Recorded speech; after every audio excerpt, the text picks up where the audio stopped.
Now, this might be the scariest spirit in Avatar The Last Airbender. His name is Father Glowworm, and he's basically like the Pennywise of Avatar. In short terms, he's a malevolent spirit with a thirst for blood, and he appears as a great glowing eyeball that's very large in size, with a sickly luminescent green tinge and attached to a web of pulsating veins embedded with human teeth. While immensely powerful, he was able to create tunnels that allowed him to access the physical world.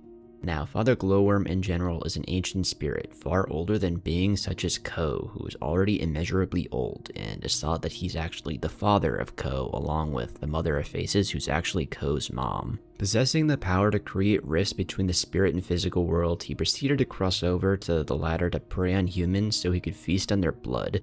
He would consume the physical bodies of its prey, leaving only his victims' teeth behind, which would linger in the slime he produced. To avoid drawing attention, Father Glowworm only emerged in remote locations for limited periods of time. As a consequence of his actions, dark spirits provoked by Yang Shen and what she did during her lifetime used its rifts to cross over, something which didn't really bother him. At some point though, these incursions caught the attention of Kuruk, who began to combat the dark spirits at the cost of his own deep spiritual corruption. Eventually, Kuruk managed to find a spirit who pointed him in the direction of Father Glowworm. Upon being confronted, Kuruk made the mistake of trading names with him, sealing a curse upon anyone who knew of the spirit's existence. In their ensuing battle though, Father Glowworm proved stronger, and Kuruk was too stubborn to give up. And eventually the former was forced to retreat, severely weakened and unable to threaten the physical world for a generation or two.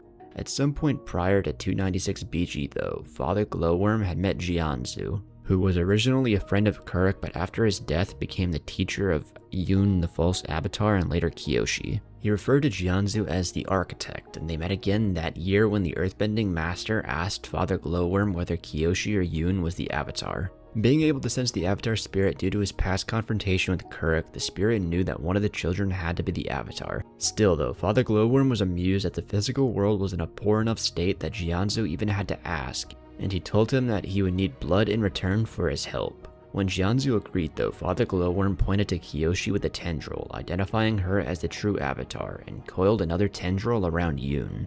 Father Glowworm then became furious when Ganzu subsequently attacked him with a wall of earth, which enabled him and Kyoshi to escape from the cave, leaving Yoon to the spirit's mercy. Father Glowworm and the young earthbender consequently ended up in the spirit world, where Yoon attempted to appease the spirit, and he would go on to try and convince him to become his teacher in hopes of finding a way back to the mortal world. Despite seeing through Yoon's ruse, Father Glowworm initially humored him by accepting the human's compliments. As soon as the earthbender was getting a bit more hopeful, however, the spirit cruelly told him that he was nothing and not even worth conversing with. Although there would be no escape for Yoon, Father Glowworm promised that part of him would achieve immortality by being consumed into the spirits. Father Glowworm then attacked Yoon to feed on his blood. However, the young earthbender proved stronger than the spirit had anticipated. They fought for a long time, with the spirit having to spend much energy, and as a result of their battle, Father Glowworm's core form ultimately diminished in size immensely. Deciding to call a truce, Father Glowworm offered to share his power to allow Yoon to create passages between the worlds in exchange for him bringing humans to use his sacrifices. When Yoon accepted, Father Glowworm urged the boy to come closer, only to be caught in an earthen vice. Futilely struggling, Father Glowworm protested that even Kuruk was not as dishonorable,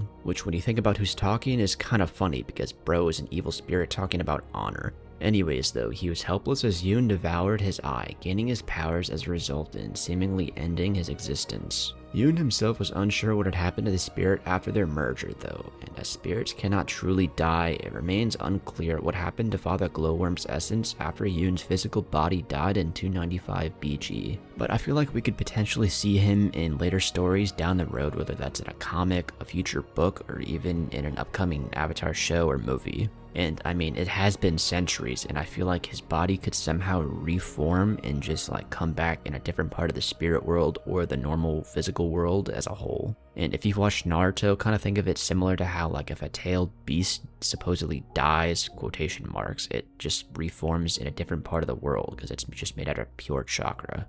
But let me know down below what you think about this, but I gotta give credit to Avatar fandom for like the majority and like nearly all of this info.